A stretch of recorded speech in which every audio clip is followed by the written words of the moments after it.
Okay, welcome everyone to this session on poverty. Thank you very much for joining us. We're delighted to have 5 speakers with us today. So the format is 15 minutes for each speaker. So each speaker will present for 15 minutes, giving us a total of 75 minutes. And then we will have a Q&A at the end for 20 minutes. You can submit any questions that you have via the Q&A function, and you can do this throughout the presentation. Only I and the panelists will be able to see the questions. We will then choose some questions, which we will request you ask directly by unmuting you, if that is okay with you, during the Q&A session at the end. And note that this session is being recorded, so your voice will be heard on video. Thanks again for joining us, and I think we'll hand it over to our first speaker, Hai-Anh. So let me stop sharing.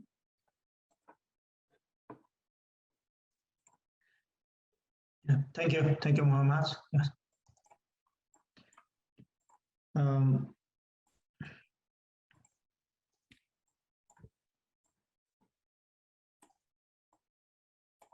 Yes. So yes, I hope you can see the screen now. Yes. Yes, thank you very much for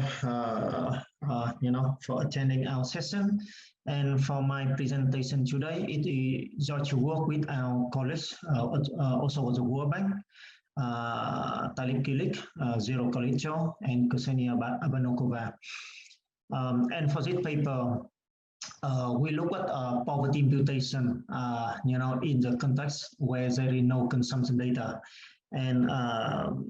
and basically, I suppose that most of you are familiar, with the challenge of that we don't really have a lot of household consumption data, in developing countries. Either we don't have enough of the consumption data, or we don't have a frequent, consumption data, and the data are important for monitoring poverty. So just to give you a recent example, that during the year 2002 to 2011, out of the more than 150 countries for which the World Bank, monitors poverty data, almost 1/5 of them, just have one poverty data point, only one data point, and only 22 countries, and up to 22 countries have no poverty data point, whatsoever. So this kind of data challenge is a big issue, especially with the sustainable development goals, where basically we want to monitor poverty on a frequent and even hopefully on a yearly basis for different countries. And of course, with all the conflicts going on in the world right now, right, and all the COVID situation, monitoring poverty is even more important. And poorer countries, poorer countries have even fewer survey data. And in some previous work, we find out that a 10% increase in a household in a country, household consumption level is positively correlated with 0.3 more surveys. So basically, that is a paradox where basically we need to monitor poverty closely for poorer country, but it is the poorer country that don't have enough, survey data to start with. Yes. And this situation applies even for middle-income country with rather established national statistical system like India, where basically there has been a lot of concerns about incomparable poverty numbers over time, and which is exemplified by the work by Deaton and Kozel. Yes.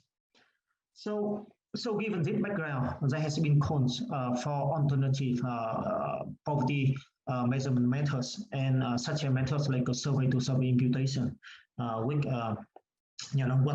we focus on in this paper. So for this paper, our main objective is we want to find alternative and less expensive way to obtain poverty estimates in a data scarce and poor country setting. And to achieve these objectives, we look at the existing literatures and we attempt to refine, the various aspects of poverty imputation models, especially regarding variable selection. And we also apply meta-analysis method to fine-tune, the variable selection process. And some notable feature is that we look at more disaggregated household consumption subcomponents. For example, food expenditure or particular items of food expenditures, and we also try to add the different variables from community, like I say, commune surveys or geospatial data sources. And so for the work, we bring together, 14 different survey rounds from different countries, like from Ethiopia, Malawi, Nigeria, Tanzania, and Vietnam. So that is like the largest data sets that we know that were analyzed, for this purpose. And based on our finding, we can offer, like a practical guidance on new data collection efforts.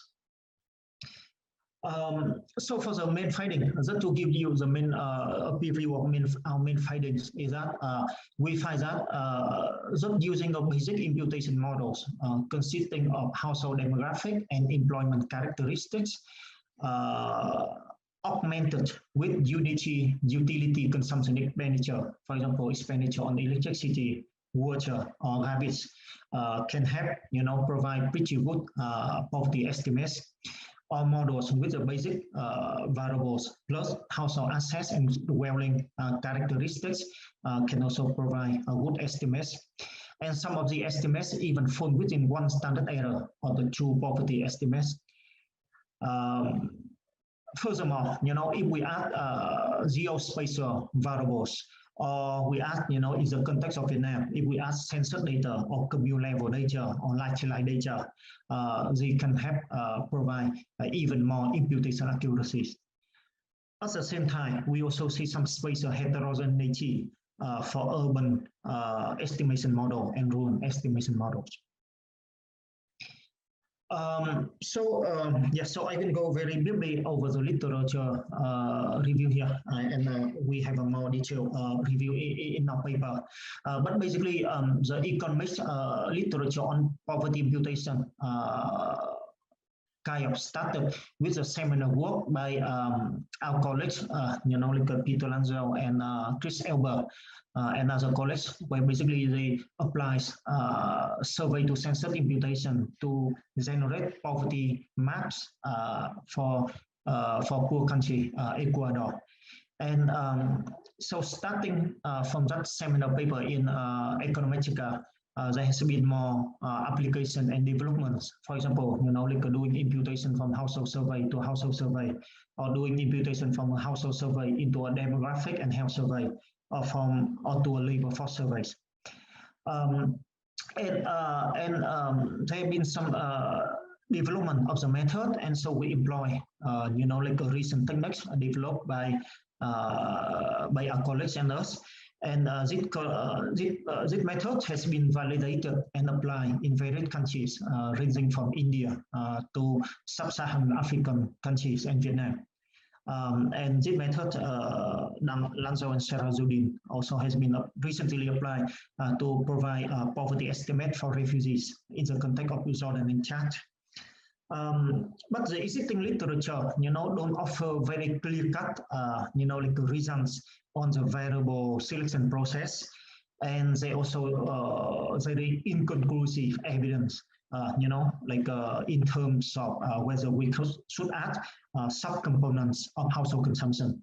So for our paper, we attempt to shed more light, on the issues. Yes, so for the analytical framework, maybe I will go over it quickly, and I just highlight, the main points, and you can refer, of course, you can refer to a working paper, for more details. Yes.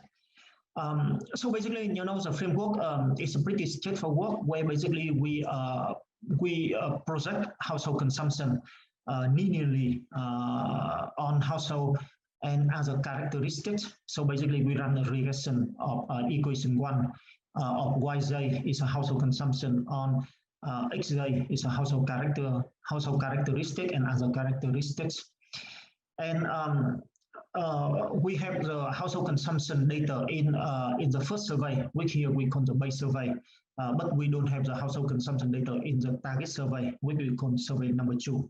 So our objective is to impute from the base survey, survey number 1, into survey number 2. And of course, we can estimate equation number 1 using the household consumption data in survey number 1 or the base survey. And for better accuracy, you see we break down the error term Mu-J into 2 components. One is a cluster random effects, and the other is just the error terms. And of course, we make all the standard assumption about the error term, normality, and so on. Yes. And then we can make 2 standard assumptions is that the 2 survey rounds, are comparable over time. Of course, I mean, in the survey number 2, we don't have the household consumption, but we assume that all the other characteristics are comparable, to the first survey round. Yes. And then we make the second assumption is that the changes in the distribution of the X variables between the 2 survey rounds can capture, the changes in the poverty rates over time. Yeah. So given these 2 assumptions, then it will lead us to equation number 2, where basically we impose the parameter, from equation number 1 onto the data, in the target survey or the survey number 2, right? To estimate household consumption in survey 2, where we don't really, have a household consumption data. But again, remember that there is no connection between the 2 surveys, right? So we have to use simulation, and basically equation 3 points out that, we need to bring in simulation from the estimated parameters to generate the predicted household consumption, for the target survey. And once we estimate equation 3 by simulation, then of course we can use that to generate the imputation-based poverty estimate in equation number 4.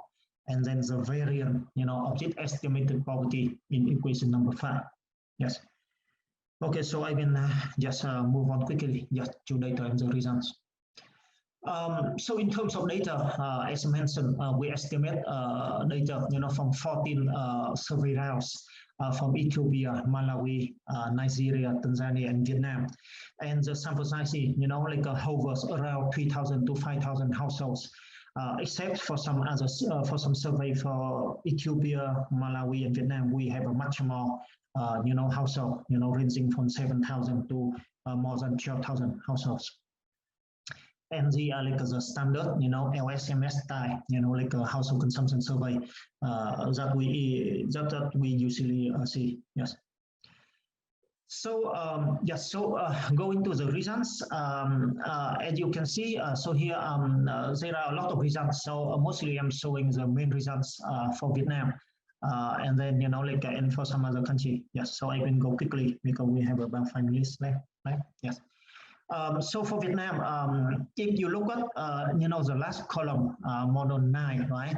Then you can see that the estimate in bold, and also it have a star. So basically it means that the estimates fall within a 1 standard error, of the true poverty estimate. The true poverty estimate is 9.6%, at the bottom of the table. Yes. We have the true poverty estimate because here we have all the actual consumption data for all these survey rounds, right? But then we just pretend that we don't have the consumption data in the target survey. And then when we impute into the target survey, we have the imputed poverty rate, and then we can compare with the actual poverty rates. Yes. So as you can see, so for Vietnam, for the 2,000 14 and 2016 on the for all the other years, we don't have a good estimate, but for model 9, we have a very good estimate where basically we have the basic model of demographic and employment characteristics plus the utility expenditure variables. And then, we have a similar for other countries, we have a better results. But then, okay. I can click on that, so maybe I will show you quickly what it looks like. So here's the underlying regressions, and here is the result for Malawi. Malawi much better, right, for the different models. Yes. But then, yes, so, but coming back. So, but then, of course, if we try to ask, other zero spatial variables, then the model accuracy improve, right? So as you can see, for model 4, 5, 6, yeah, on the models with utility expenditure, with zero spatial variables other than the model accuracy, improves a lot. And similarly, when we bring in, like a more disaggregated, food item consumptions for Vietnam, then we can also improve, the model accuracy. So again, we have a lot of results, right? If you look at our papers, and we saw all the results, and also in a lot of appendices after the end of the paper. But here, we summarize, in this figure, where basically we summarize all the different models. And the red line, the dotted red line is the average imputation accuracy.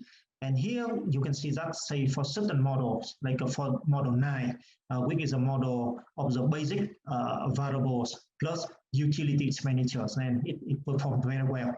And if we add, as a zero spatial variable, like a soil quality, nightlife, or distance to, like a facility, then, it can also improve, like a model accuracy. Yes. But then we push it one step further, and we bring in the meta-analysis, where basically we run some regression, right? And we at the country level, model and country level, and then we bring in the model characteristics and the country dummy characteristics and the country dummy variables in equation 6. And then we can also replace the country dummy variable with all the different model characteristics. For example, like the sample size of base survey, or the time interval between the base survey and the target survey, right? And then if we do that, then you can see that here with a meta-analysis. If we look at, the first two columns, like for the on the country analysis, then we can see that still model 9, right? It comes out very strongly, as a good model to use for the whole country. And on top of that, if we add agricultural soil quality to model 9, it can also, like help improve, the model accuracy. Yes.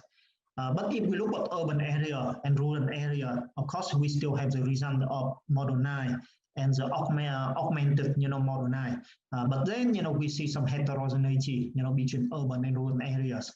For example, for urban area, if you look at model 3, then you can see that from urban area, if we add food expenditure to the basic model, then it performs well, right? But for rural areas, if we add non-food expenditure to the basic model, with model 2, then it performs well. Yes. Okay, so yes, so given we don't have much time, so I will go to the conclusion. Yes, so basically, in this paper, our contribution is that we attempt to identify, right, like the minimum, set of variables that can provide, reliable poverty estimates. And we find that, using the basic imputation model, household demographic, employment characteristics, which are the variables that are available in most of the standard, LS, MS style, or national consumption survey. Yeah, we have the variables. And then if we add the utility consumption variables, for example, electricity, water, garbage expenditures, or if we add household asset and dwelling characteristics, then we can obtain, pretty good poverty estimates. And the imputation accuracy, can it be improved if we add, zero spatial variables on light or sensor data, yeah, where we can have them. And we also need to pay attention, to model heterogeneity, between urban and rural areas.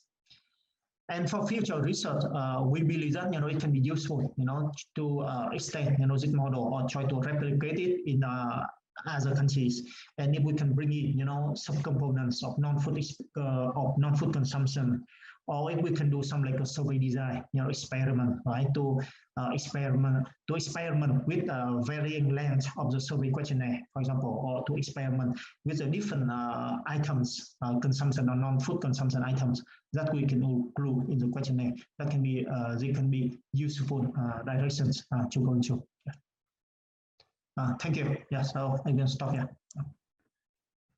Thank you very much, Hai-Anh. So just to remind the audience, if you have any questions, you can just put them in the Q&A and then we'll come to them at the end.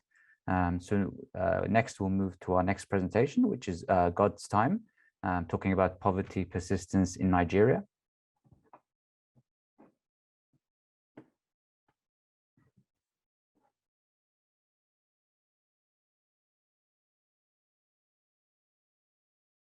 Sharing the wrong screen. They came and they went. Yeah. Yeah, let's get that. Come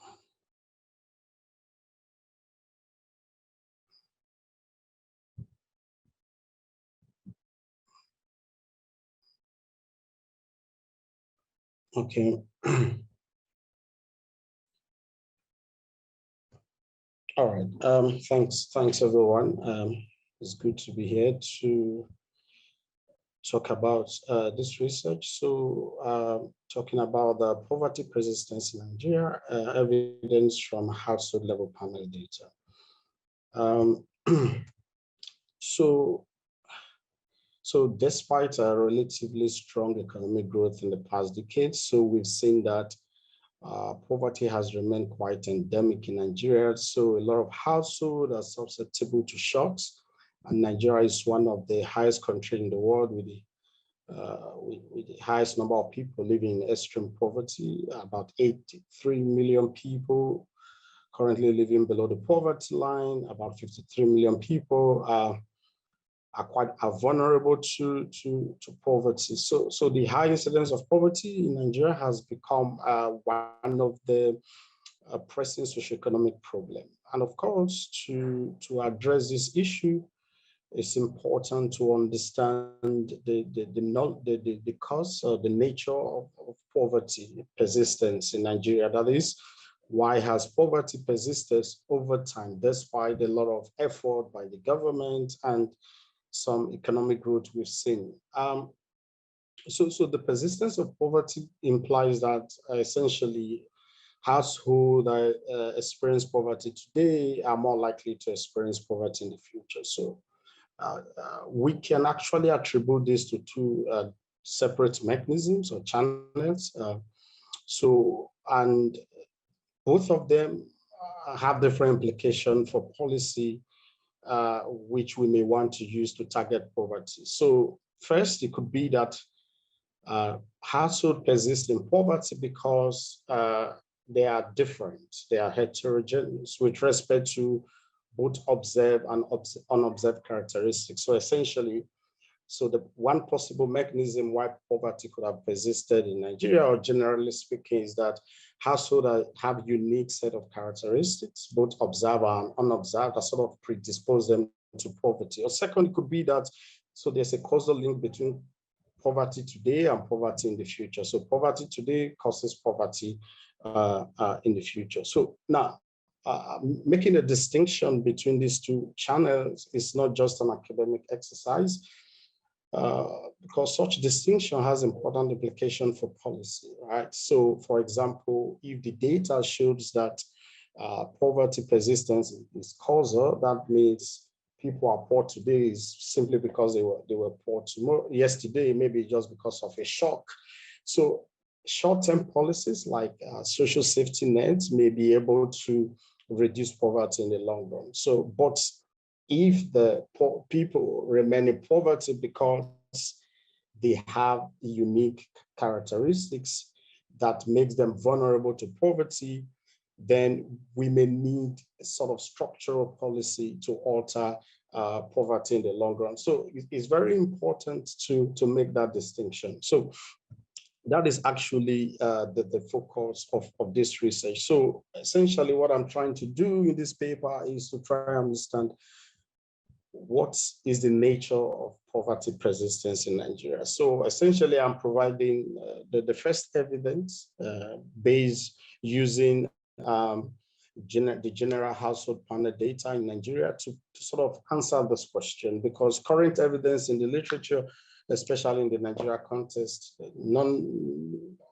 they haven't really addressed this particular issue, and I felt this would be relevant for policy. So in this study, I controlled for observed and unobserved household-specific heterogeneity and the indigenous initial condition problem using random effects model. So based on the model estimates, I derive a set of profile-specific statistics for the predicted pattern of household poverty over time. So just to give a snippet of the result, I find evidence of persistence in the data. However, after accounting for both unobserved heterogeneity and the initial condition problem, I found that the observed persistence is spurious. So the argument is that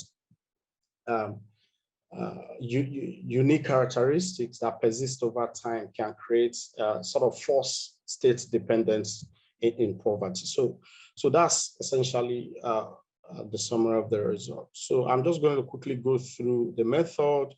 So to estimate poverty persistence and capture its underlying causes, I draw on the standard literature of poverty dynamics. So this is just a general dynamic random effects model. So equation 1 and 2 is a standard random effect model with just a dynamic components. So I won't really spend much time. So the variable of interest is both parameters. Okay, so I'm interested in capturing. So these are the parameters of interest I want to estimate. So these captures the poverty persistence, and these the beta here captures covariates in the model. Okay. So the model described in 1 and 2 suffered from an initial condition problem. So essentially, because the data I'm using, GHS panel data, started following household from 2010. So I can't observe the poverty status of household prior to 2010.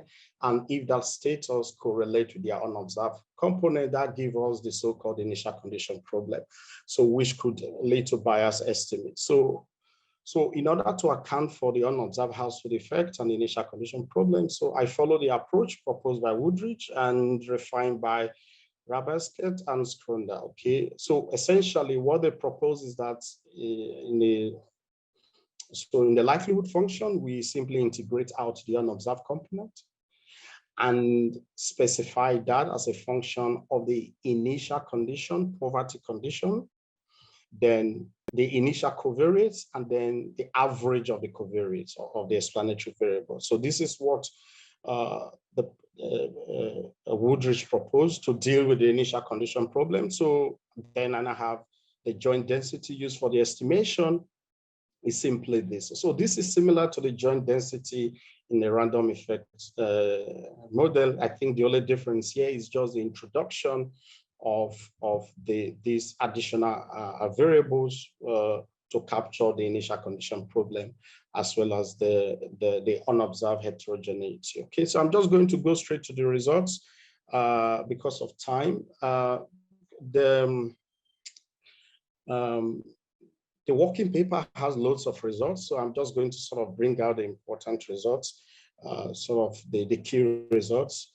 So this is the first estimates from the random effect model I estimated. So what we see here is that, so the first column is where we assume that, I assume that unobserved heterogeneity is not a problem and initial condition is not a problem. So I assume that initial condition is exogenous, okay? So and then the second column is where I account for unobserved household heterogeneity and then also address the initial condition problem. So if we focus on the first column, just so my key emphasis is going to be the first row here. So when you see that we are picking up significant persistence from the data, so the first column suggests that there's quite a reasonable amount of persistence in the data, that poverty today causes poverty in the future. That's the suggestion. But like I mentioned during the introduction, this persistence could just be what Heckman called spurious state dependence, because this could be driven by unobserved factors or just the initial condition problem. So, but what happened if we move to the second column, where I account for those two issues, we see that there is no significant persistence. So we can't find any causal persistence in the data. Now, this is important because, as I mentioned in the introduction,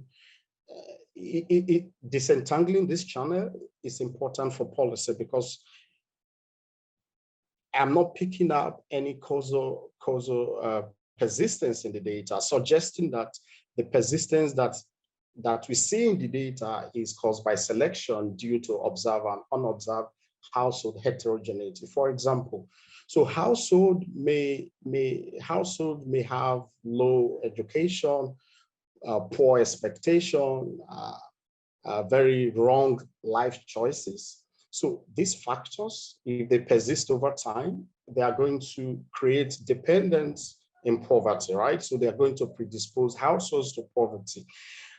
So that is what we are picking up, but there's nothing causal about the persistence at all. We can't pick up any causal after we try to address the unobserved heterogeneity and the initial condition problem. All right. So another thing again is to quickly ask, are these results driven by attrition, or could it be that my results are also influenced by the type of sample I'm using? But I did some falsification analysis. I'm not going to present all of them here, but they're in the working paper. But essentially what I did, I was worried by attrition, because attrition was close to 10% in the data. So what I did was to re-estimate this same model, but using the IPW. So I sort of inverse probability weighting. So essentially what this does is that I assign slightly more weights to households who remain in the data, that share the same characteristics with households that dropped out of the data. So it's sort of a weighting strategy. So, but when I did that, then I re-estimate my model. I found that my major conclusion did not change. So essentially, I'm still picking up persistence in the data. Poverty is persisting. But again, when we go to the second column, we discover that we are not picking up any sort of causal persistence in the data.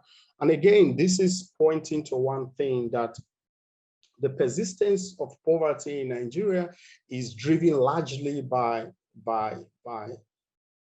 household characteristics, observed and unobserved, that persist over time, right? So it's not a case where you see, oh, somebody's poor today simply because there was a shock last year, because let's say because COVID happened and that is why I'm poor today. So that is a shock. So, but we are seeing something more systematic. So I'm picking up something more systematic in the data. And just to also mention that all these regression results, they control for state effects. I controlled for zonal effects and survey effects. So just to control for factors that are constant over time. So because of time, I'm just going to sort of summarize here. I prepared a very short slide because I wasn't really sure how long I was going to have to discuss this. But what I'm picking up is that in this paper, I present the first evidence of poverty persistence in Nigeria using household level panel data, that is the GHS, the General Household Survey data. Now, although I find persistence in the data, but there's no causal link between past and present poverty. Okay, people are not just poor today simply because they were poor yesterday. Okay, there's no causation in terms of poverty persistence. Okay, so households are poor today not because they experienced poverty in the past, but because there are unique characteristics and life choices that persist over time predispose them to poverty. Okay, now this is important for policy, right? Especially given what is going on in Nigeria currently. Okay, so what this is suggesting is that a poverty problem in Nigeria is not likely to go away through handouts and quick fixes, because so currently the government is spending so much money. The government of Nigeria is spending so much money in social safety nets. Now, of course, social safety nets are very good, especially for a country like Nigeria, where you have a very large proportion of the society that are vulnerable. So social safety nets going to provide immediate relief from hunger or for poverty. But what the data is suggesting is that the poverty in Nigeria is not likely going to go away if we just focus on short-term policies or quick fixes, right? Because, you know, the set of characteristics that households have in Nigeria that predispose them to poverty are not likely going to be solved by just maybe giving them a monthly stipend.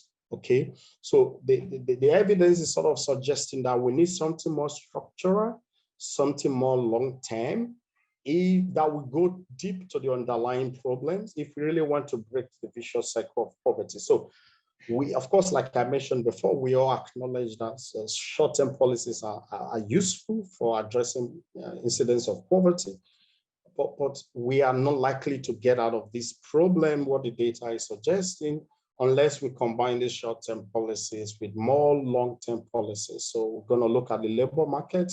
We need to look at the education system, possibly look at individual life choices that even increases the risk of poverty.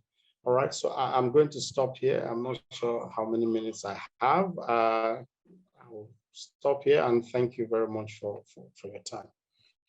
Thank you very much, Godstime. That's perfect timing. So now we'll move to the third presentation. Just to remind those who joined us recently, if you have any questions, please put them in the Q&A and we will come to them at the end of the 5 presentations. So next we will have Patrick, who is talking about tackling psychosocial and capital constraints with a multifaceted program.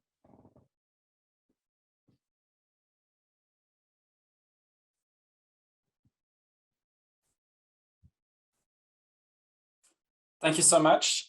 So it's a pleasure to be here, and I think Godstime did quite a good job in also motivating what I'm going to present about, which is the role of a multifaceted social protection program in Niger in opening pathways out of poverty by tackling psychosocial and capital constraints. This is joint work with a strong team that's been working on a multi-country randomized control trials across several countries in the Sahel, which I'll speak about a little bit at the end. So, you know, as motivation, and just related to what Godstime was just talking about, there is very strong interest from governments to scale up multifaceted programs that build on their national cash transfer systems. And so we know that basic cash transfer can improve welfare and investments, but also that, you know, there may be multiple market failures or constraints that drive poverty persistence. At the same time, we also know that there is very promising evidence from multifaceted graduation programs that deliver multiple interventions at the same time targeted to very poor households. So what we do in this paper and this broader study is that we've set up a 4-country RCT that tests multifaceted interventions delivered to poor women beneficiaries of national cash transfer program across the Sahel. And so the control group in each of the study are beneficiaries of regular cash transfer. So it may be monthly, bi-monthly transfers for 2 to 3 to 4 years. And then we add 3 different treatments that we test against each other. All the treatment includes a core package of savings group, coaching, and entrepreneurship training, plus a modality that adds a lump sum cash grants. We call this the capital arm of package. And this is similar to what you can think of as a traditional graduation intervention. The second treatment arm, it adds psychosocial interventions to the core package. And the third treatment arm combines both the lump sum cash grants and the psychosocial intervention, and we call this the full treatment arm. What I'm going to show you today is that those three modalities of multifaceted interventions generate strong impact both on economic and psychosocial outcomes, that they are highly cost effective, and especially for treatment arms that address not only capital, but also the psychosocial constraint. So this leads to several literature. I'm going to go briefly over this, but the first one is really this question of what's the combination of constraints that drive poverty persistence, and related to that, how to select the most cost-effective components in multifaceted interventions that try to address the root causes of poverty persistence. So here we test the relative importance of alleviating capital and psychosocial constraints. So of course, this links to the whole literature on cash grant, cash transfer, microcredit, and so on. But it's also links to more recent literature on psychosocial intervention. So here, we have seen promising effects from various types of interventions, including related to boosting aspirations, to building behavioral skills, to strengthening peer relations, on economic behavior and business outcomes, though there is still a kind of need for additional long-term evidence and understanding of the effect of those policies in comparison or in terms of added value over economic intervention. Specifically, our psychosocial interventions do two different things. So one is they build individual skills of the beneficiaries, but they also look to strengthen social relations, social support from households and community for women's engagement in income-generating activities. So in particular, so this includes life skills training for beneficiaries, but also community programming. In this case, it's a community film that's screened and discussed, and that highlights kind of the role of social norms and aspirations in promoting women's empowerment and women's economic activities. So we find positive and sustained impacts on economic and psychosocial outcomes for all treatment arms. But as I said before, the psychosocial and full arms that include those components are shown to be most cost-effective. The second main contribution is related to women's empowerment. The early literature on graduation programs showed limited impact on empowerment, but recent work, for instance, in Afghanistan has showed impact using broader proxies. Here we focus on two dimensions of women's empowerment. So one is social well-being and social capital, and the second one is more individual, control over earnings and decision-making. And what we find here is differences in pathways, whereby the treatment arm with psychosocial components increases empowerment mostly to the social dimension versus the capital arm that includes the cash grant works more through individual control over earnings, so something that's more personal and unilateral. And lastly, of course, there are big questions of how to scale up effective interventions from small-scale pilot led by NGO to larger-scale government-led programs. And this is exactly what we study here, a low-cost model that's implemented by governments. And if anything, we find that the cost effectiveness in this case is even higher than some of the best performing graduation programs in the literature. So the setting is we are building on the Niger National Cash Transfer Program that's covered about 100,000 households over the last decades. We focus on one phase of the program that reaches about 20,000 households. Those households receive monthly cash transfer for 24 months. There's also some child development activities. I'm not going to go into that here. Everyone gets it in our sample. The program targets the poorest communes in the country, and then the poorest households within those villages. And the women are the beneficiaries within those households. And so we're going to take households that are already enrolled in these programs based on these procedures and that are receiving additional productive interventions on top of those regular cash transfers. So, so we have a clustered RCT in 325 villages that we assign into 4 arms. So the control group again received the regular cash transfers, but none of the productive measures. We have a full treatment arm that includes all the multifaceted interventions. So the core package, as I mentioned before, including coaching, savings group, micro-entrepreneurship training, and some supports to access to market from the community coaches. And then includes psychosocial components, so the community sensitization on social norms and aspiration, and then a life skills training, and then the lump sum cash grants. And then we have 2 additional arms that try to unpack the effectiveness of various, the key elements of this package. So we have a capital arm that does not include the psychosocial components. So by comparing the full arm to the capital arm, we can isolate the value added of the psychosocial components, net of any complementarities with the core package.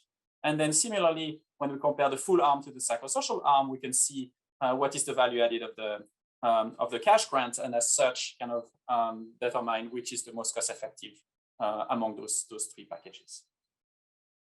So let me go into the results. This is all delivered through government systems, sometimes in partnership with NGOs or trainers, but through government systems. And we have very high compliance and attendance rates over 90%. So I'm just going to show you intent to treat estimates from surveys that we collected 6 months after the end of the intervention and then 18 months after the end of the intervention. All of this took place right before COVID with the last survey in March 2020. So the first thing we find is that we find a very substantial impact on consumption. So on the left here, all my graphs are going to be the same. I'm showing you graph because we don't have a lot of time and there's many coefficients here, but in gray, you have the mean of the indicator in the control group. In blue, the mean in the capital arm. In green, the mean in the psychosocial arm. And in yellow, the mean in the full arm. So what we see here is that we see significant impact for all three arms at 6 months post-intervention that are sustained 18 months post-intervention for the three arms. Overall, the impact tends to be stronger for the full arm. But what's noteworthy is that the effect of the capital arm are sustained over time. So you have some literature on cash grants that suggests that impact fade away here. 12 months after the intervention, we see kind of sustained impact. But what we do see is that impact of the psychosocial arm tend to grow over time, both on consumption, but also in other measures of food security. So overall, kind of there is this kind of growing impact of the psychosocial arm, which I'll get back to when I talk about the psychosocial outcomes. And again, those patterns are very robust to looking at different consumption aggregates, but also looking at different measures of food security that are both kind of observed after 6 months, but also a year later. Now, what is driving those results? Those results are driven by large increases in women's income-generating activities, in particular, very strong impact on off-farm businesses. We see increases in beneficiary business revenues from 60% in the psychosocial arm to 110% almost in the full arm. And this is again 18 months after the end of the intervention. We also see some effects in livestock revenues and agricultural revenues. In relative terms, they are much smaller, but still, statistically significant and relatively large in magnitude. What's noteworthy is that the increases in livestock revenues are observed especially in treatment arms that included the cash grants. And then the increases in agricultural revenues are observed especially in treatment arms with the psychosocial component. So the effects on business revenues are really widespread, but the pathways towards improvement in other income-generating activities varies depending on the constraints that are primarily tackled. The other thing that's also important is that not only do we see impact on beneficiary revenues, but we also see impact on household revenues. And again, along the same dimensions. But what I do want to highlight here is that the arms with psychosocial components also seems to have indirect effects on other household members, and does not only increase individual revenues from the beneficiary herself, whereby the cash grants increases the individual beneficiary's own earnings more directly. So this is more the effects that the packages that include the cash grants work more through the kind of increases in earnings from the beneficiary's own businesses. Now let me go into the psychosocial outcomes. So I've shown you that the three treatments, those that primarily address capital constraint and those that primarily address psychosocial constraints, all have broad impact on both consumption and income-generating activities. What we also see is that all arms actually lead to strong improvements in psychological well-being. So I'm showing you here various indices of mental health, of self-efficacy, and future expectations. All these indices are based on several subscales that are aggregated with each other and built into Z-scores. And again, what you see here is a pretty solid impact between 0.1 to 0.25 standard deviations of those indices. Again, the full arm tends to have the stronger impact. What is interesting is that I'm not showing you on the slide, but that the impact of the psychosocial arm tend to grow over time. So they are present after 6 months, but they are larger 18 months post-intervention than 6 months post-intervention. At endline, you can also see that impact on self-efficacy are marginally larger in the psychosocial arm than the capital arm. So overall, the psychosocial arm and so both arms with the psychosocial components, the psychosocial and full, do quite well on those improvements in psychological well-being. But it's also noteworthy that the capital arm that doesn't include the psychosocial component also improves psychological well-being. Now let me turn to 2 other dimensions. So first, I'm going to talk about social well-being and social capital, which we think of as one dimensions of women's empowerment. And then I'm going to talk to you about other dimensions of women's empowerment related to decision-making within the household. When we look at social well-being and social capital, again, we find quite robust and widespread improvements in various dimensions of social well-being and social capital.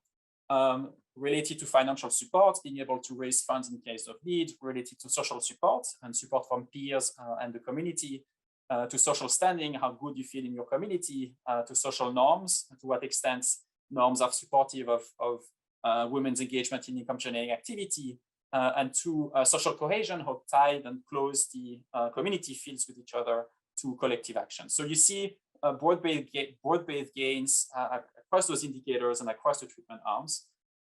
What I will highlight is 2 things. One is that at endline, this is all at endline, the impact on social cohesion are particularly strong in the treatment arm that only includes psychosocial component without the cash grants. And you can also see that in terms of social support, so on some of those key social dimensions, the psychosocial components does just as well as the full treatment arm. So let me now turn to women's empowerment and decision-making. And here we also see some slight differences between arms. So we see improvements in control over earnings, so women's ability to control earnings from their income-generating activities that are robust, but we do see that those increases being relatively larger in the treatment arms that includes the cash grant and not compared to the treatment arm, the psychosocial treatment arm that doesn't include this cash grant. So kind of suggests here that the cash grant plays a key role in raising control over earnings. And also we do not see any, despite those strong changes in control over earnings, we do not see significant changes in control in household resources in other domains related to health, education, or purchases and so on. And this may be because even though women's revenues increase a lot, the share of women's revenue over total household revenue remains here about between 25 and 35%. So even though it increases, it doesn't seem to increase sufficiently to really change very strongly women's bargaining power within the household. So I think I'm running out of time. So let me conclude with a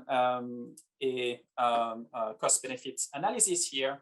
The first thing I will highlight is that the cost of the package here is between $300 to $650, and the main driver of the cash grant the cost is the cash grants.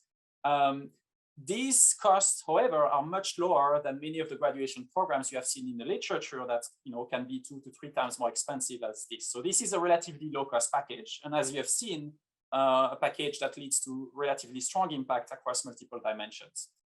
For the cost-benefit analysis, we're simply going to compare the consumption benefits with the cost of the package. What we find is really, even using this simple measure that's conservative in many ways because we don't account for gain in psychological well-being and other dimensions, what we find is that if you just look at impact on consumption 18 months post-program, you already see that the packages with the psychosocial components are cost-effective. And in fact, not only cost-effective, but very high internal rate of returns, 42% for the psychosocial arm, 28% for the 21% for the full arm.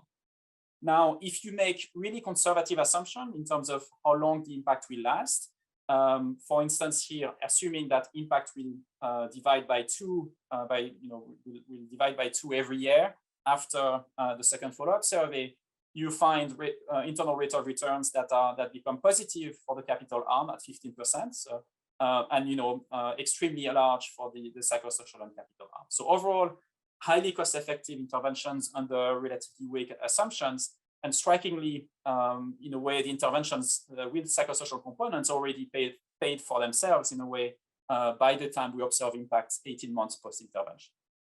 So let me conclude. So again, I've highlighted strong impact of those low-cost, multifaceted economic inclusion interventions delivered through government systems with widespread improvement in consumption, business revenues, and psychosocial well-being. We have found some differences in pathways between treatment arms, in particular, some growing impact of the psychosocial arm over time, but no evidence of dissipation of the capital arm on the other hand. We have seen that impact treatment arms with cash grants induced relatively larger effect on livestock than the psychosocial arm, but that the full and psychosocial arms had larger effect on agricultural revenues. And then we've seen some differences in pathways towards women's empowerment, with a arm with cash grants increasing control over earnings versus the arms with psychosocial components strengthening women's relationship and social support. Again, I've highlighted a very high benefit cost ratio, several times higher even than those found in Banerjee and et al. In several countries, and then Bedoya and all in Afghanistan. And so what I'd like to conclude is to say, this really highlights the value of addressing the psychosocial constraints in multifaceted interventions. So in a way, we think of this as highlighting that poverty persistence require addressing multiple constraints, including psychosocial constraints and not just cash and capital constraints. So with this, let me conclude, and we look forward to presenting results from the other countries in the next few months and years. Thank you. Thank you, Patrick. So now we'll move to the next presentation. Olivier will be talking about gender-sensitive cash grants and training in Tunisia. Just a reminder to those who joined recently, please type your questions in the Q&A and we will take them at the end. Thank you.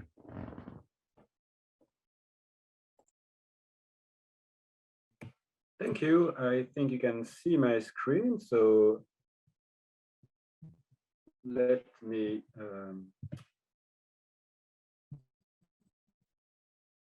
start. So I'll present the result of a randomized control trial. That basically the main objective of that trial was to enhance female entrepreneurship through cash grants and training in Tunisia. And so this is joint work with Jules Gazo, Noshin Khan, and Eric Mroukiere. And our research starts from the observation that globally, women are 26 percentage points less likely to participate to the labor force. And when they work, they earn significantly less than men with similar skills and employment status. And so in Tunisia, where we conducted the study, so the gender gap, these gaps actually super massive. So 48 percentage points for the labor participation gap, and 14% for the gender pay gap. And so our research basically aimed at addressing these two gaps. And a common policy response has been to use cash grants and training programs to stimulate women entrepreneurship. But as you may know from the literature, there are basically a number of studies that have found that cash grants and training programs alone, they tend to have large positive effects on men, but not necessarily on women. Typically, studies have found little effect on women. And what these studies suggest is actually that relaxing financial and human capital barriers, it might not be enough for women because they face additional specific gender-related barriers in the labor market. And this includes, for example, higher risk of expropriation by other household members and by peers. They might also be subject to specific norms and beliefs surrounding the role that they need to play or that they cannot play, etc. And so our research basically aimed to address some of these constraints with a combination of cash grants and financial training, but also with a gender dialogue component. So before giving more details about the experiment, basically, let me give you some intervention about the context. So our experiment took place in Jendouba, which is one of the poorest regions in Tunisia, and we focused on the rural part of the region. And census data from 2014 shows that basically 37% of the adult population in that region, so in the rural part of that region, was economically active. So that's very little, 37%. And 40% of household had no education at all, so very little level of education. So it's one of the poorest region in Tunisia, and the main activity in that region is agriculture and livestock farming. And using our data, baseline data, we find that the value of daily consumption per capita is on average $4. And so our randomized control trial targeted 2,000 women. It had 2 treatment arms. So first, 1,000 women were randomly selected to receive cash grants of $768 in PP terms, or a very large cash grant. And then they also benefited from a 3-day financial training, which was covering basically anything from financial 1-day training covering financial planning, budgeting, saving, and debt management. And then the second treatment arm was what we call a gender dialogue session. So 500 women out of the 1,000 women who received the cash grants were invited to attend the financial training session, basically with their male partners. And this design is based on evidence from other studies in Côte d'Ivoire by Gupta and colleagues, who found that women participating to this kind of gender dialogue groups with their husband were less likely to report economic abuse.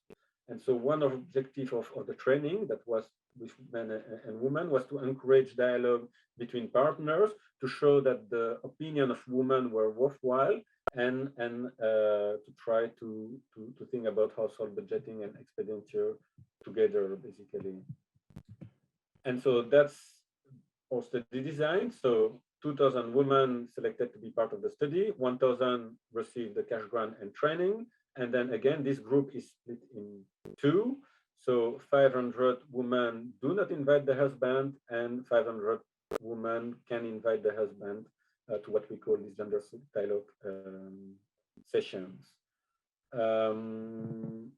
Just notation, women receiving cash grant and training, I note that with T in the rest of the presentation, T1 is if they do not receive the gender dialogue session, and T2 if they can bring their male partner to the training. And so we are assessing the impact of this program about 2.5 years after the cash grant and the training. So it's relatively long run impact.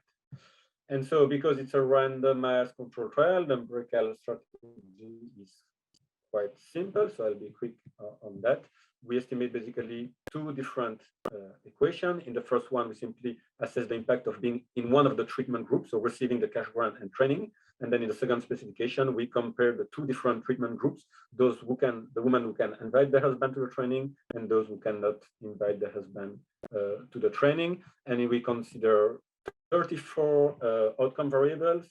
I'll focus only on a couple of them in this presentation today, but of course you can check our paper for more details.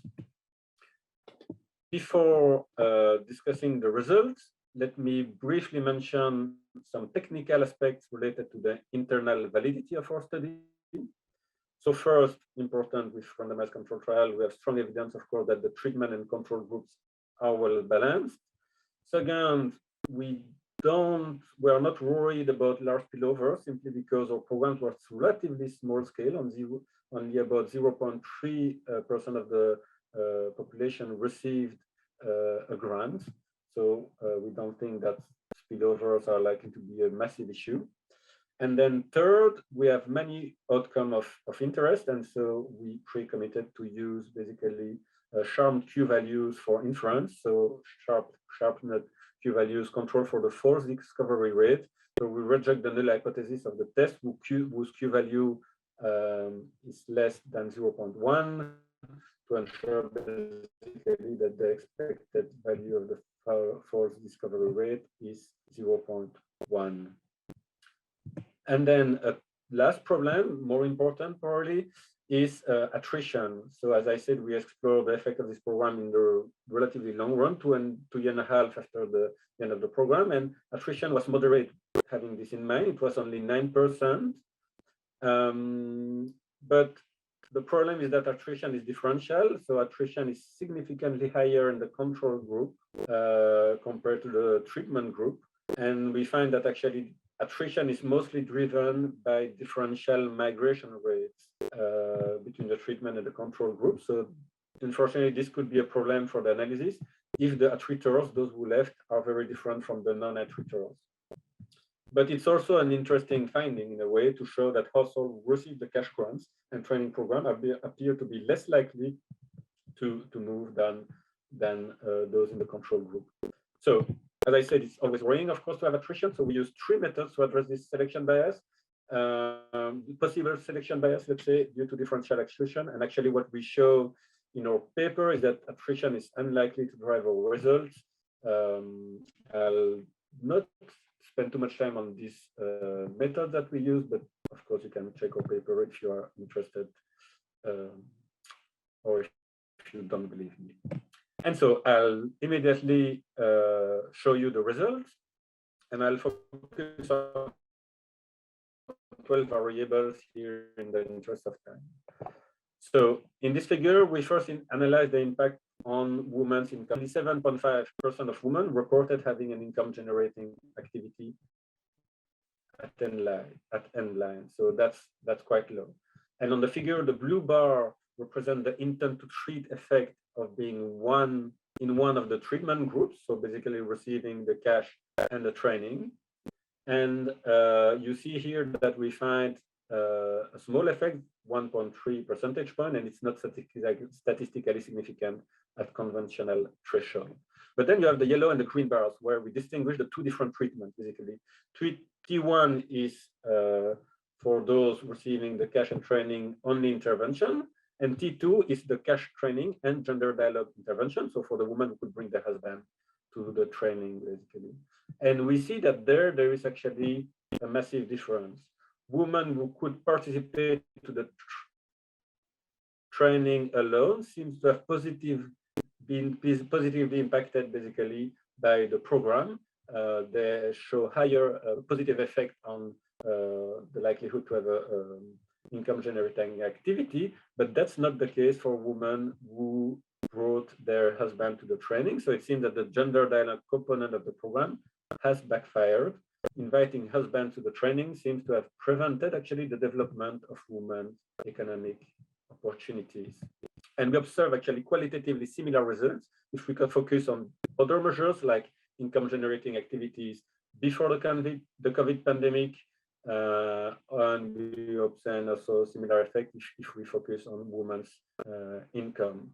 So the cash grants and training program seems to have impacted women, but conditional on not inviting the male partner to the training. And then we explore other incomes, and we actually find a positive impact of the income generating, like on the income generating activities of the other household members.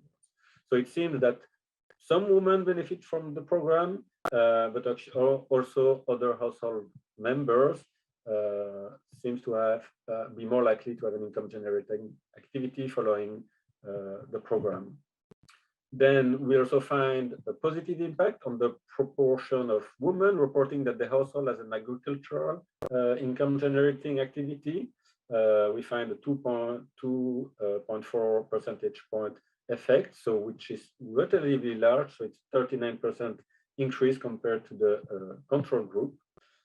We also find positive effects on the value of agricultural production, on the quantity produced, and on the use of agricultural outputs. Then we also find positive impacts on the proportion of women reporting livestock income generating activities. We also find positive impact on the value of livestock that they bought, and we show that basically the effects that we find are mostly driven by ownership of goats and chicken, but women also own some cattle. And here for these effects, actually, we find no significant difference between the two treatment groups. So basically between women who could invite their husband or not to the training. And I'd like to emphasize, and that's clear from this quote, that agriculture and livestock farming are small scale. These activities are traditionally undertaken by women. And the context where we were working is quite segregated, actually. So men tend to do manual work, sometimes at the farm or elsewhere, while women tend to work at home, doing kitchen garden, agriculture, or raising animals. Other outcomes. One of the objectives, of course, of the gender dialogue session was to increase female agency. We find no effect, unfortunately, on this outcome. So the two interventions, both the cash grants and training and the gender dialogue, do not seem to have empowered women in their household. But we find strong evidence, actually, that the cash grant and training program improved women's access to finance. The treatment effect is 0.41 standard deviation, which is quite large. So women are more likely to have a bank account, to have higher level of savings, to have borrowed money, and also to have repaid their debt. And then we also find large effects on life satisfaction reported by women, although actually it's from a relatively low level of satisfaction in these contexts. Actually, on a scale from 1 to 10, the average is 2.4 in the control group. So most women are dissatisfied with their life, but the program improved that a bit. And we find also positive impact and significant effect of the cash grants on women's mental health. Finally, also a large positive effect on total consumption reported by the household and on asset holding. But again, we find no significant difference between the two treatment groups, so with the husband or without the husband at the training for these outcomes. Actually, it's only for the income generating activities of the woman that we find a difference between the two treatment groups. So let me conclude and briefly summarize our findings and discuss the implications for policy and for research. So as you have noticed, our results are mixed. So on the one hand, we find that households as a whole, they massively benefited from the cash grant and training program. So we identified positive effects on a range of outcomes, including food consumption, asset ownership, as I've shown in the last slide, but also on investment in agriculture, in livestock farming. We found some effects on employment of other household members, but also for the women, we found positive effects. They are more satisfied with their life, they have better mental health, and greater access to finance. So these results are in line with the literature, and basically they demonstrate the potential of cash transfers and large cash grants, in this case, and training programs to stimulate economic activities and reduce household poverty. But then on the other hand, we also find that the cash grant and training program had only limited impacts on women entrepreneurship and on income generating activities of women.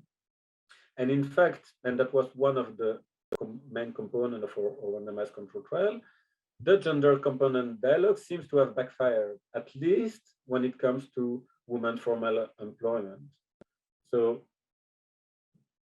instead, what we find, so instead of promoting, let's say, formal employment, women employment, what we find is positive impacts in general on agriculture and livestock farming. So these are two activities that are usually done by women, traditionally done by women. And so in conclusion, let's say that the program does not appear to have transformed traditional norms around women's employment. Quite the contrary. Women, if there is a large effect, it's more on their traditional occupation. So our results are consistent with more and more papers and evidence suggesting that women face specific barriers in the labor market, specific barriers to their activities. And so we encourage more research on effective solutions to address these barriers. Thank you. Feedback more than welcome, of course. Thank you very much, Olivier. As always, please do type your questions in the Q&A, and then we'll take them at the end. We have one more presentation, and that will be Michael, who is talking about the design of anti-poverty programs and specifically targeting. Great, thank you very much. So yeah, I'm Michael Walker. I'm presenting Targeting Impact versus Deprivation, which is joint work with Johannes Haushofer, Carlos Peramo, Paul Niehaus, and Ted Miguel. So targeting is a core element of anti-poverty program design in both poor and rich countries. And program benefits are typically targeted to households or individuals who are deprived in some sense, for instance, either in terms of their wealth, their income, or their living standards. And there's a growing literature in development economics that's focused on how to best identify such deprived households in order to target them with anti-poverty programming. This is largely focused on proxy means tests, or PMTs, but it also includes other approaches such as community input or ordeal mechanisms, and using new kind of big data solutions to look at this as well. And all of this kind of ties back into older work that has been focused on poverty measurement. Conceptually, when we think about targeting the most deprived, that's only half the problem that's facing a social planner or policymaker. So a welfare maximizing allocation of scarce resources should generally depend both on how poor people are to begin with, which is their deprivation, as well as how much they would benefit from receiving additional assistance or their impact. So for example, targeting a small business owner or a small business skills training program to people who are unable to, for whatever reason, run a business would not yield economic gains, and so would be a waste of resources. And this can matter in practice. So there's growing evidence from the recent microfinance literature in development economics that say the poorest of the poor may sometimes lack the circumstances or complementary inputs and skills that they need in order to successfully invest their loans. And more generally, that heterogeneous program treatment effects are empirically important in program evaluations. And so if this is the case, that the poorest of the poor may not be the ones that are having the highest impact, we can then ask, by how much more would a social planner need to value the gains of the poorest in order to rationalize targeting them? The other side of this conceptual logic is that the other side of this conceptual logic is that we could safely focus only on targeting deprived individuals if treatment effect magnitudes were the same for everyone, as then the social welfare gain would be the largest by targeting the poor due to the concavity of the social welfare function. So this potential tension between targeting for deprivation versus impact is likely to be particularly relevant for cash transfers, which are an increasingly popular anti-poverty program due to their flexibility. Because they are so flexible, there's many reasons that we might expect heterogeneous impacts across households. This could be for households having non-homothetic preferences across domains that policymakers may care about, such as consumption or income or nutrition. It could also be from differential patterns of marginal propensities to consume or save. Could be from various behavioral biases that could be more influential for deprived households, or the gaps and to the extent that individuals are constrained by market failures like credit constraints or other constraints from their sides. So taken together, these observations highlight that there may be a trade-off between these competing social welfare goals of assisting the most deprived and maximizing a program's average treatment effects. And this is something that is an empirical question that we seek to study here. So in this paper, we study the potential trade-off in the context of a large-scale NGO cash transfer program in rural Kenya. And so eligible households, based on a simple proxy means test based on households' roof materials that were eligible, received a large lump sum unconditional cash transfer. And so we use a common set of PMT-like baseline characteristics and predict both how deprived households will be on a per capita basis at endline, which is roughly 1 to 2 years after the transfers were received, if they weren't treated, and also how impacted they will be by treatment. So we use a generalized random forest, a machine learning approach that has some nice properties for looking at heterogeneous treatment effects. And therefore we are treating the two prediction problems symmetrically. And so specifically, we're going to split the study population of eligible and therefore the relatively poor households in this study sample into the 50% most deprived, as well as the 50% most impacted by the cash transfer program. And we can look at the overlap and the possible trade-offs between looking at either of these groups. So to kind of very briefly formalize the problem, social planner is choosing which households H, for now, let's think of that as the size 1, to maximize or the social welfare function W. And if we rewrite this in potential outcomes notation, we can think about there being some inline value, Y naught, which is what the households kind of inline outcome value would be in the absence of any intervention, as well as a treatment effect, delta H. And so this highlights the possible tension of a social welfare sense of targeting those who would be worse off absent the intervention, those with the smallest Y naughts, as well as those who would be most impacted by the intervention, those with the largest delta H's. And so again, targeting the most deprived could work well in settings where variation in Y naught there's lots of variation in Y naught, and there's homogeneous treatment effects. On the other hand, targeting impact may be appealing if Y naught doesn't vary very much, or if the social welfare function is nearly linear. And so lastly, we can think about, for a given social welfare function, how we might use the joint distribution of deprivation and impact to rank households by their contribution to increasing overall welfare. And so this is kind of striking a balance between both goals. The terms of the trade-off will be governed by how much curvature there is in the social welfare function. And so as is typical, a planner can't observe both of these potential outcomes, and so we must rely on predictions for each. And so this is where we'll use a set of covariates and machine learning algorithms. So to briefly provide some study context, we're looking at over 600 villages in rural Kenya and CSAE County.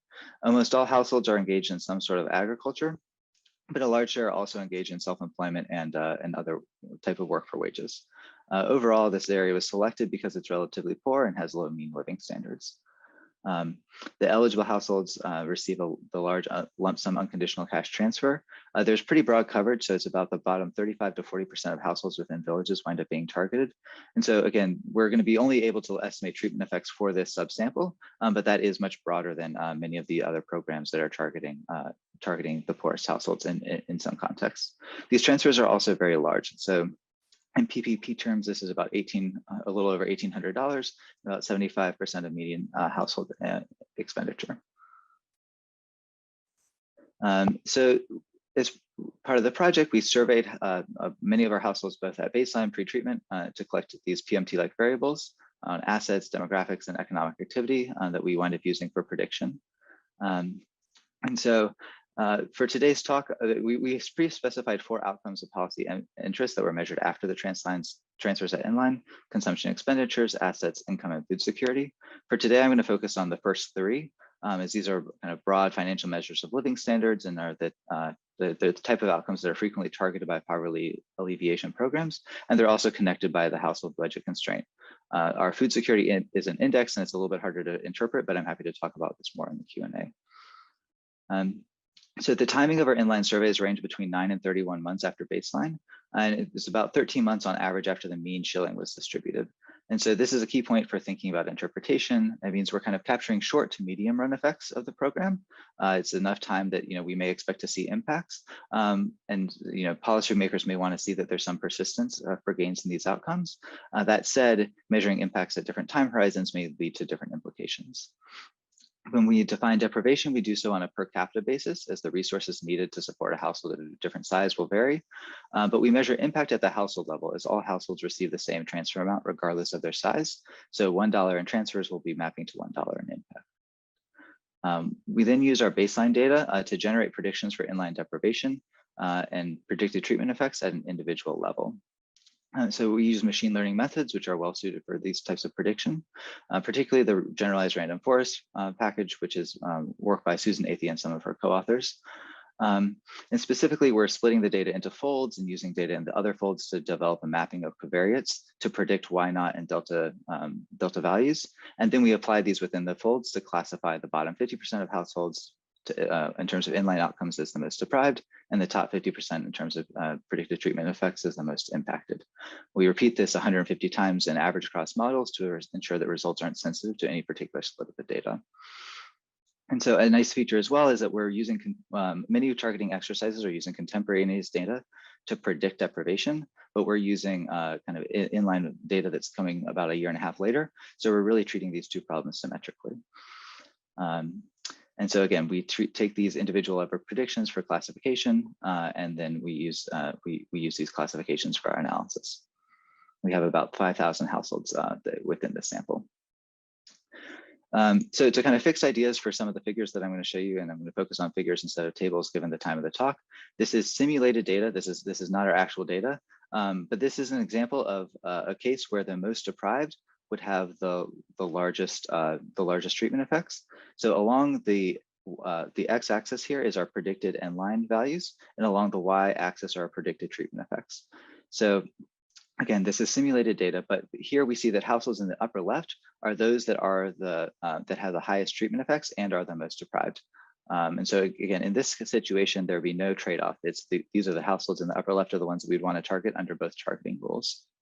However, if we think about some, these figures here in panel B, this is showing a case where the less deprived are gaining the most. And so here we're seeing an upward sloping relationship. So it's, again, the upper right is the households that have the highest predicted inline values and also the highest predicted treatment effects.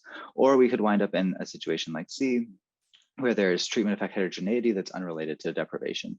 And there we wind up seeing just a bunch of noise. So what do we find in terms of our actual data? So we start by plotting results for consumption expenditures. So panel A has the same format as the graphs below.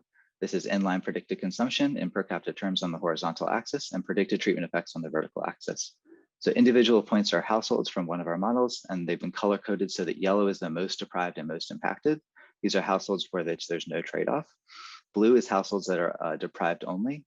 Green are the households that are most impacted only, and pink are those that are neither deprived or impacted. So there's a few things to note here. First, if you look at the scale of the y-axis, so we are predicting positive treatment effects across the x-axis. So households are positively benefiting from this program. That said, we do see a positive slope so that the households that are predicted to be less deprived at inline are in fact the ones that are benefiting more. So whereas the most deprived are getting about 200 in annual consumption about a year and a half later after the start of the transfers, the least deprived are gaining around 300. And so the fact that there is a lot of green households in the upper right-hand corner indicates that there is going to be this trade-off.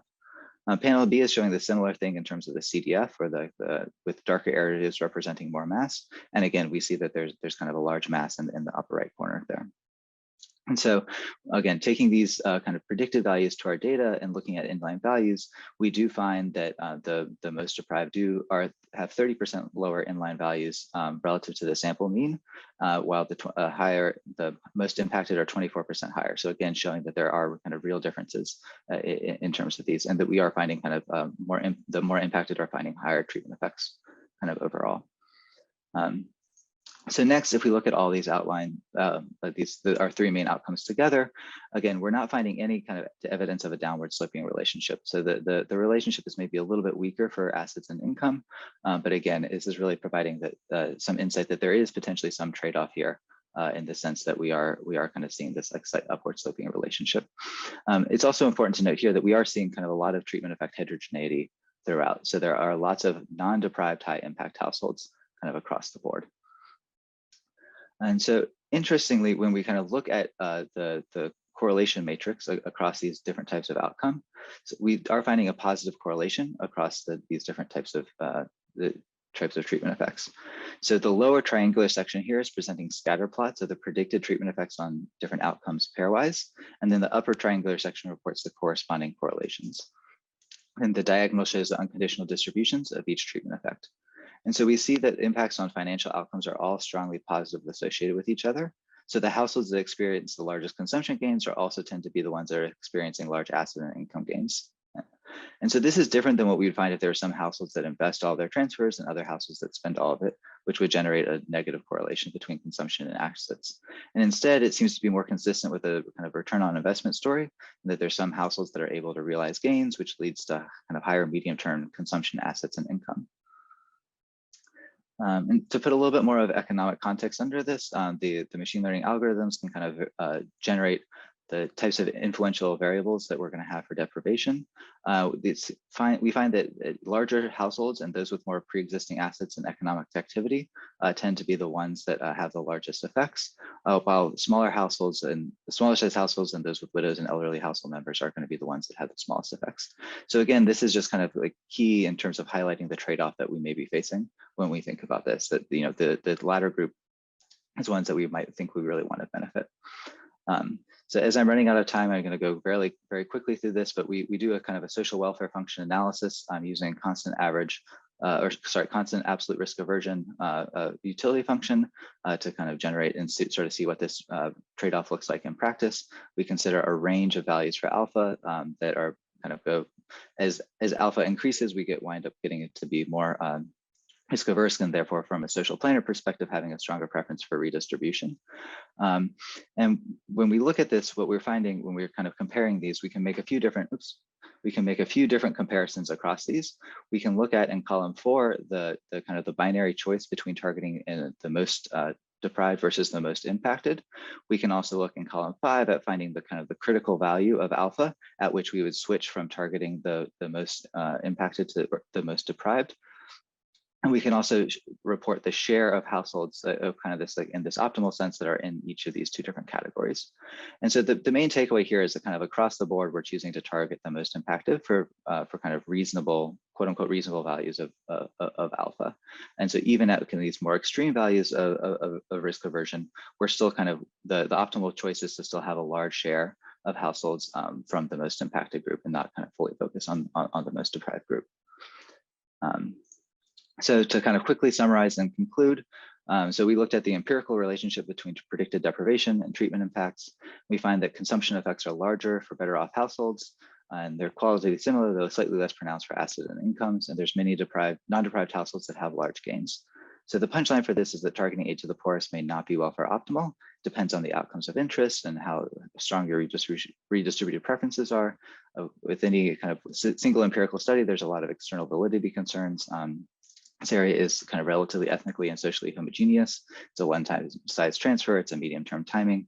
And perhaps like a little bit more provocatively, we kind of end with a couple of questions here is, cash transfers continue to grow. And you wonder, are we getting full value from the public donor resources spent trying to target cash versus kind of more universal programs where we might see larger benefits for other types of households. And this also kind of brings in some of these questions about whether or not we need multifaceted programs to target the most deprived. And so I think that we aren't trying to say that you shouldn't target the most deprived in any sense, but maybe there's a different set of programs that are better suited to them, that they'd either help them kind of get around some of their constraints or help kind of combat some of the, say, like gender-based discrimination or other concerns related to that other people have brought in through this session. Thanks. Thank you very much, Michael, and thank you everyone for all the speakers for a really great session. I thought the papers really complemented each other well. And so now we'll have around 20 minutes of Q&A. And so just for the purpose of interaction, if I can ask people to unmute and read out their questions, and we'll go in the order of the speakers. So Hai-Anh, your talk was first, and Patrick had a question. For the benefit of the audience, Patrick, could you please just repeat that briefly, and Hai-Anh, you could respond and maybe also share the paper that you had mentioned with the whole group.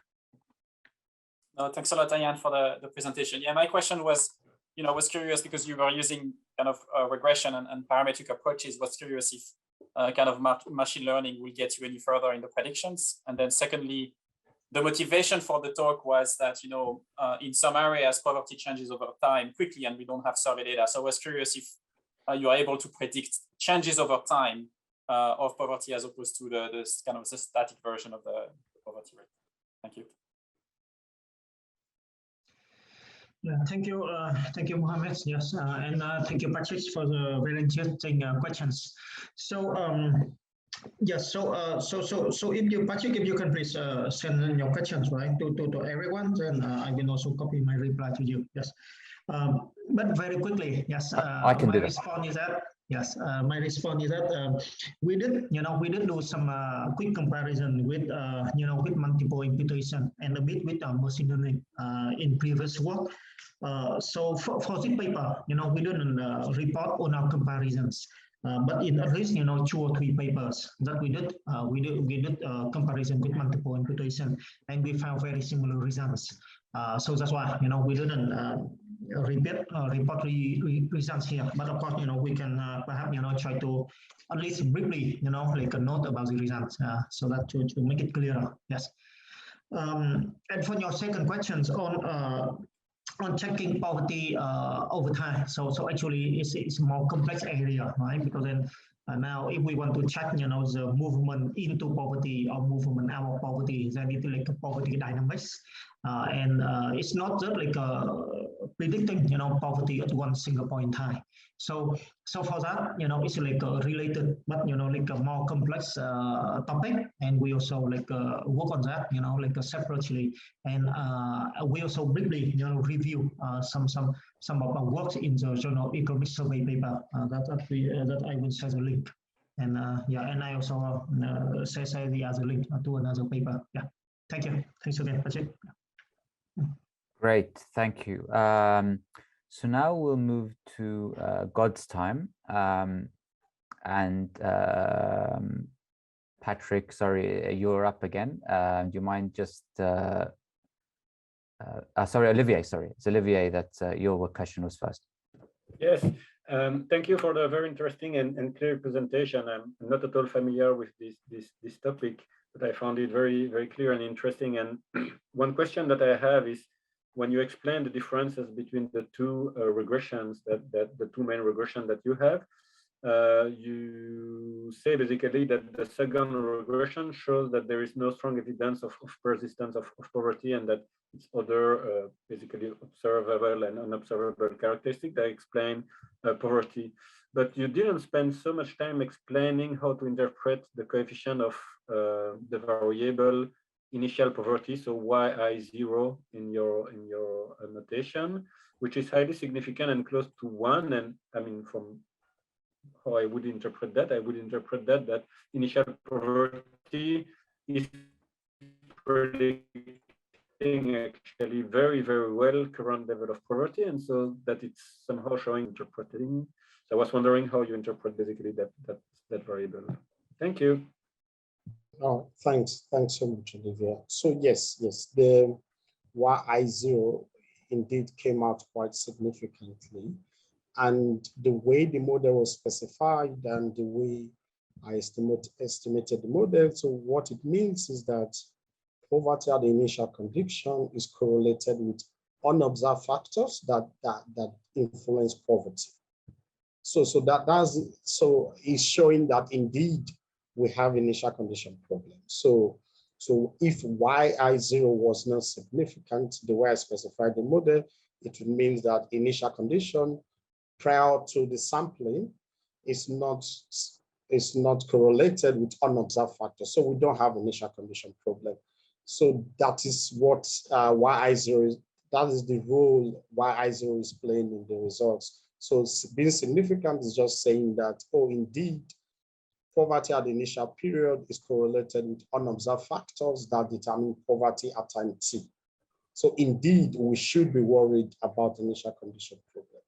So I mean, that is sort of what it's indicating the way I specified the model and also estimated the model. So I didn't really have time to talk about the technical aspect of the paper in terms of the program I used and things like that. But so that's sort of the role that yi0 being significant is playing in the model. Yeah. Thank you. Thank you. So we have a couple of other questions for you. Anway has a question. Paul, could you please unmute? Anway, can you hear us? Are you able to speak?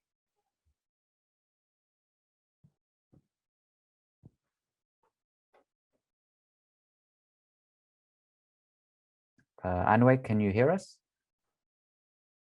Perhaps there is an issue. While Anway is trying to connect, I will read out a question from Stefan, who had a similar point about the assumptions needed to solve this endogeneity problem. Stefan isn't here, so I'll read out the question.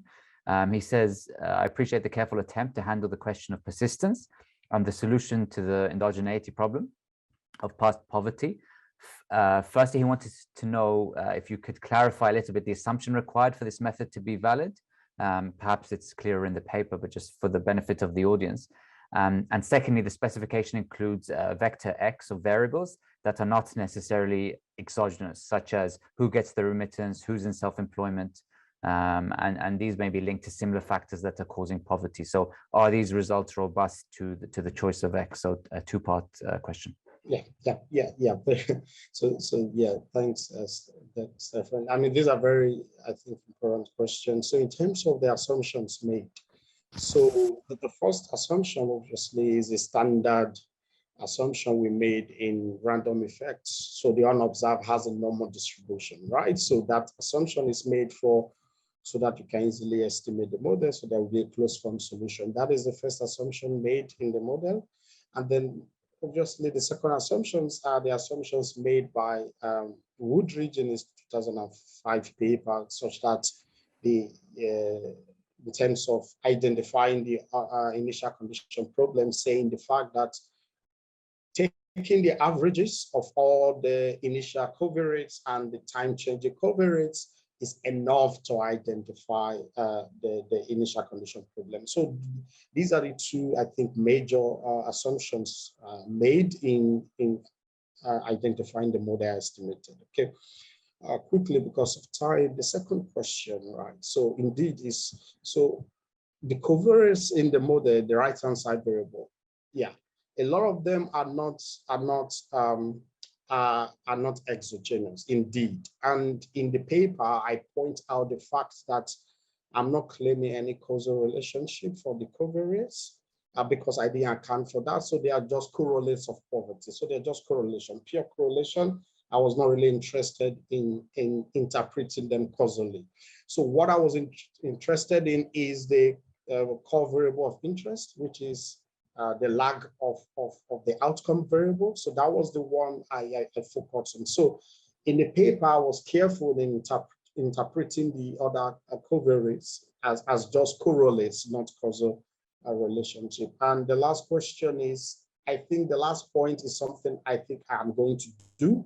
So I did not do sort of a falsification test in terms of changing the X variables to see if that is driving my main results. I think that is an important point I've noted and something I can possibly do. Yeah, thank you. So we have one more question on the X variables. Anway, can you speak now? No.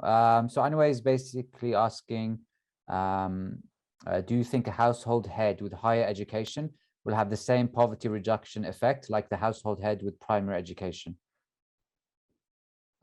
Okay, yeah. So I think, so he's talking about recategorizing the level of education. So what I did so the original data, so you have quite different levels of education. So you have primary, secondary, tertiary, technical education, so loads of them. So for simplicity, I simply regroup the data sets to those who have any formal education and those who don't have any education. But I think he's right. I mean, we could see some level of variation in terms of the level of education. So possibly what I could do is to reclassify the variables. So my concern is that I'm going to have multiple categories and there just have to be some form of reclassification. So yeah. So I think that is why I just did a simple reduce it to two-dimensional variable. Yes, yeah, because of the multi-categories. Thank you, Godstime. So now we'll move to comments for.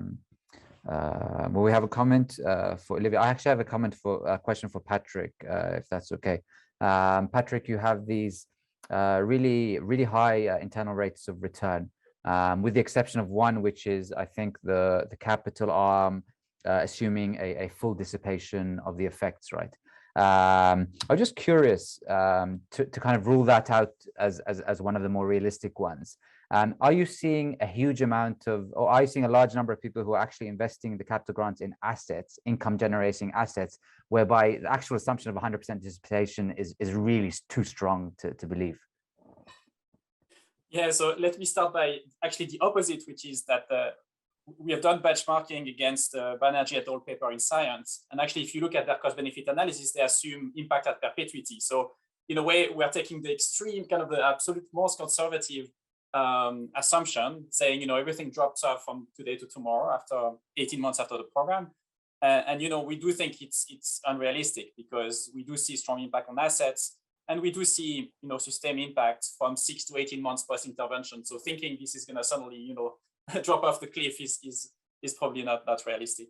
But of course, we will keep tracking households over time. And and it will be interesting to see how the dynamics pan out. It's possible that on the other hand, you may have stronger dynamics or stronger sustained impacts from the cash grants, though the pattern so far suggests that it's the psychosocial impacts that are kind of growing over time. So yeah, stay tuned. We hope to be in touch with more results over the next few years. And just a quick question, curious, in terms of like scaling this up, I mean, you've done these kind of return calculations, but also in terms of thinking about sustainability of such programs, is there any scope for one part of the intervention being a loan that's returned? Like, are these people earning enough in a short period of time whereby they could have like a subsidized loan or something, at least on one portion of it, and actually have the capital redeployed and to others? Yeah, so that's a good question. So I think, my first question on sustainability is really the kind of what's the return to investment, and here it's very large, and the government is scaling this up as based on the results. And I think that's kind of the way to go. Now, you do have a trade-off in terms of expanding the number of people targeted through the regular cash transfer versus deepening benefits. And that's the trade-off that they are facing. On having a modality that involves some repayment. So we have an experiment in Côte d'Ivoire that tests that. And actually we found, we did not find the impact was smaller than a pure cash grants. And the results were much more muted. And so in a way, if you want to ask for people to repay, you kind of want to think that there is some sort of, people will do better if they have to repay than if they don't. And we don't really see that, at least in this other experiment in Côte d'Ivoire. We don't have that modality in the Sahel. Okay, thank you. Yeah, I look forward to seeing that. Okay, so now we move to Olivier. Firstly, there was a clarification question. I think there was a question about whether all the women in the study were married, given that the treatment arms were inviting them to bring their husband or not. And I think your reply was that most are married, but there are some who aren't, and they can bring somebody else. Yes, exactly. Most are married, and so they bring their husband. In practice, some were not married and could bring someone else.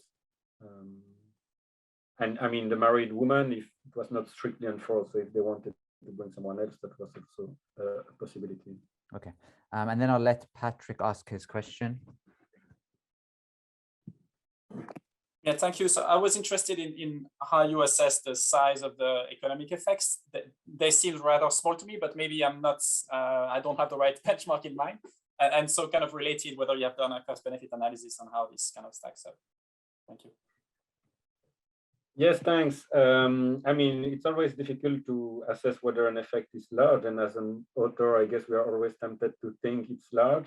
And in this case, actually, it's a bit, I mean, complicated when writing the paper, because in a way, often, like especially for income generating activities, the baseline level are super low. And so if we give the result in percentage point terms, actually the effects are quite low. If we express the result in percentage terms compared to the baseline level, like the level in the control group, sorry, and then the effects are massive. And so, I mean, in the paper, we do both. So it's true that the effects are not that large, not that many people seem to be affected by the program, or the effect is low, let's say, but it's compared to a very low level at baseline. And in terms of effect on consumption and assets, like consumption, we find an increase of 10%. In assets, 0.13 standard deviation, self-reported life satisfaction, 0.18 standard deviation. So it's certainly not transformative. The effect on income generating activity is not transformative. And then the question on cost benefit analysis is super interesting, because that's actually a question that we are thinking about it now, and seeing your presentation actually also gave me some ideas. So actually I just checked now, like in a way, in terms of cost effectiveness, it would take 4.5 years of consumption to repay the grant. Is that large or not? I don't know, but it's worth noting that the Endline survey was done 2.5 years after the experiment. So in a way, 2.5 years already lapsed, meaning that it's very possible, like depending on whether the effect is fading or increasing, the cost effect benefit analysis would be completely different. I guess we could do what you said in the science paper they did and consider that it's just a constant effect over time and see what it gives. Any advice on that is welcome. Something that I also want to mention is that our online survey was done 1 year ago, so 1 year after the start of COVID. And we can see in some of our data that actually some businesses that like the effects were somehow stronger before COVID. And some of the effects have been, let's say, prevented by COVID. So it's also, given this context, quite difficult to know how, yes, the effects have evolved over time and would have evolved in the absence of this very weird shock, which has no really external validity, let's say. Thank you. Thank you. So let's move to comments on Michael's presentation. Michael ended with what he said was a slightly provocative point, and it looks like Patrick wants to bite on that. So I'll let you go, Patrick. I'll wear my World Bank hat. No, I'm just curious if you could elaborate a little bit. Like it seems that, you know, the point on universal basic income will go the other way here. In a way, your results will go into the spirit of more targeting. Now, at the same time, you know, the results probably depend on the type of program you have. So I could see how you would say that, you know, a regular cash transfer program may not face such trade-off and therefore should be prioritized for the very poorest in a universal way, kind of thing. But I just was curious if you could elaborate a bit on that point. Thank you. And great work. Thanks. Yeah. So first, yeah, just I guess the important clarification is like, you know, again, we're focusing on like a relatively set of poor households here. So we can't really truly extrapolate to kind of like outside of people that have already been kind of targeted to a program. But I think I guess the way that I've been thinking about that is, you know, we're finding that if you are trying to, you know, kind of target like the 50% of this already relatively poor people and you miss, you're still getting people that have reasonably large effects of cash transfers. And so I think that in some senses, it seems like at least in this case, empirically in this context, that, you know, your misses are not necessarily that costly. You're still giving cash to people that are going to kind of like benefit, that are going to have large effects. And so in that sense, if you're having to spend a ton of resources to try to kind of figure out like, okay, this is our very long list of PMT exercises, or this is like a really costly exercise in order to figure out who the poorest people are, that maybe you shouldn't be quite as worried about misses on the upper side. And so I think that's kind of been how I've been thinking about it. But again, I think it's really fascinating as you think about expanding across the income distribution to even, you know, higher income households. Maybe that's different. And I think it's also, you know, kind of outside the scope of our paper is a lot of these like political economy concerns. And so in many reasons why programs are targeted or, you know, why conditionality is imposed on programs is to potentially make them more politically palatable. And so I think that's another kind of open question you know, we can't really say too much about, but it is, you know, I also wonder too, if you're able to kind of show that programs have high impacts, or you know, they're kind of being targeted to people that have high impacts, how does that change like the political calculus around programs? Could be a pretty interesting area to kind of continue to explore as well. Thank you, Michael. So our final question, Hai-Anh, I will allow you to unmute. Yes, thank you, Mohammed. Yes. So actually, I have another question for Olivier. You know, so yes, I find the reasons that involving the husband, you know, in the wise, you know, training session backfires. That's really very intriguing. So you know, like if I remember right, you know, there is a literature, you know, saying that, for example, in the context of land ownership, you know, if you give both the husband and the wife, you know, like a joint ownership, you know, like land title ownership, then actually then the bargaining power of women, you know, in the household, you know, will be improved, and they have much more, you know, like they are much more empowerment. So in that regard, you know, it can be useful, you know, you can also like link up, you know, with the literature, because I believe that, you know, like your result, you know, will also have some kind of policy implication, right? And yeah, okay, thank you. I think you also had a question for Patrick. Yes, I do have a question for Patrick. Yes.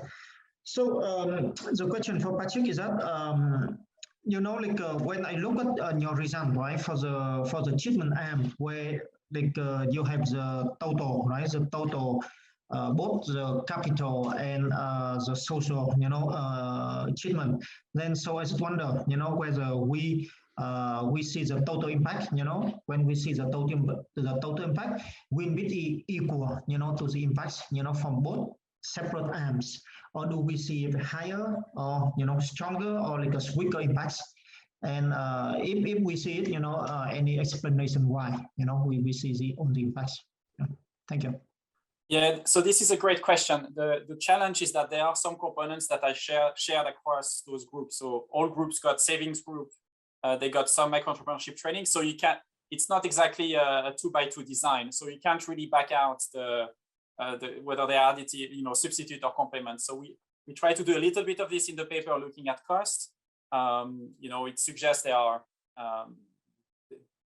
looks like they are additive, but we were quite careful to say we can't really identify that because we have these components that are, you know, common across the different groups. Now, ideally, we would have had another arm that's without those additional components, but you know, that was already hard enough with 4 arms across several countries. But yeah, definitely something that will be worth considering going forward. Thank you. Okay, thank you. Well, we've used up the whole 2 hours. Thank you everyone for great presentations, really great discussion. I wish I could take credit for organizing all of these complimentary presentations, but somebody else did that. I'm not sure who, but thank you to them. And yeah, hopefully see everyone again at some point in the future.